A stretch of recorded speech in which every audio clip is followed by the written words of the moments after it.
बहुत ही बढ़िया कहानी है। लाइक करिए, सब्सक्राइब करिए और दूसरे पार्ट के लिए इंतज़ार करिए।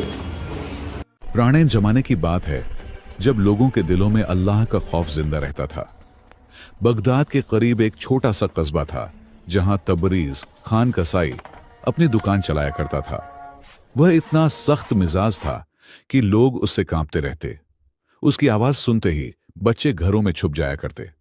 तबरीज की दुकान बाजार के बिल्कुल आखिर में थी। सूरज निकलते ही वह दुकान खोल देता और शाम ढलते तक काम में लगा रहता। लोग कहते वह हमेशा चेहरे पर शिकन लिए रहता है, मगर उसका गोश्त हमेशा ताजा होता और सफाई से काटा जाता। उसी कस्बे में तुगरल कम्हार भी रहता जो मिट्टी के बर्तन तैयार करता। उसकी जबान इतनी मीठी थी कि हर शख्स उससे मुतस्सिर रहता। नमाज में हमेशा पहली सफ में खड़ा नजर आता और लोगों को नेकियों की बातें सुनाता जिनसे लोग उसे इज्जत देते। तुगरल की दुकान बाजार के बीचों बीच थी जहां सबसे ज्यादा रौनक रहती। वह अपने बर्तनों पर खूबसूरत नक्श बनाता और कुरानी आयतें लिखता जिन्हें देखकर लोग दंग रह जाते। बहुत से लोग उसके मशवरे पर अमल करते और उसे नेक आदमी समझते। एक दिन खबर फैली कि बादशाह का वजीर इस इलाके का दौरा करने वाला है।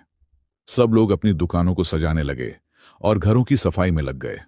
तुगरल ने सबसे ज्यादा कीमती बर्तन तैयार किए ताकि वजीर को तोहफे में पेश कर सके। जब तबरीज को यह बात मालूम हुई तो उसने बस दुकान की सफाई की और अपने काम में लगा रहा। लोगों ने समझा कि उसे किसी बात का फर्क नहीं पड़ता, या शायद वह वजीर से मिलना ही नहीं चाहता। उसके सख्त मिजाज की वजह से किसी ने उससे पूछना भी मुनासिब न समझा।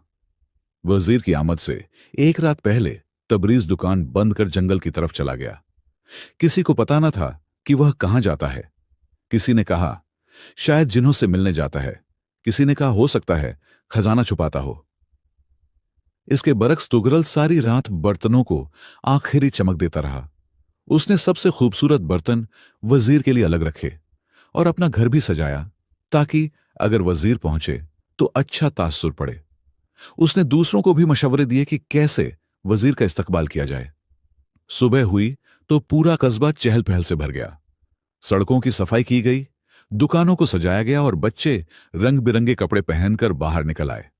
तुगरल अपने तोहफे लिए सबसे आगे खड़ा था और वजीर की राह देख रहा था। लेकिन तबरीज की दुकान बंद थी। लोगों ने समझा शायद वह पहले ही कहीं गायब हो चुका है। कुछ ने कहा उसे शर्म आती होगी क्योंकि वह बदमिजाज है, मगर असल हकीकत कोई न जानता था कि तबरीज कहां गया